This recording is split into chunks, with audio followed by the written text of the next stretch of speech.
আরে শোনো, তুমি তো দৃষ্টি দিয়ে অগরূপের মিষ্টি খাইতেছ, কিন্তু ওরা তো তোমারে আমির থেকে ফকির বানাইবার প্ল্যান করতেছে। এই এদিকে এসো। আমাকে বলছেন? হ্যাঁ আপনাকেই, ওই মোটা তাজা বলদটাকে নয়।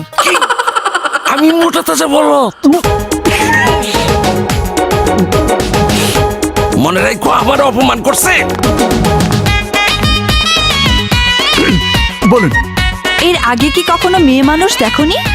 দেখেছি, কিন্তু তোমার মতো টানা টানা চোখ, গোলাপি ঠোঁট, সুইট হাসি, beautiful figure and nice dress আপের কাউকেই দেখিনি। পাগল নাকি?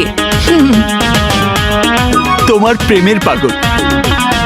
তাই তোমাকে দেখার পর থেকে এই বুকে চিনচিন করার মানেটা কি?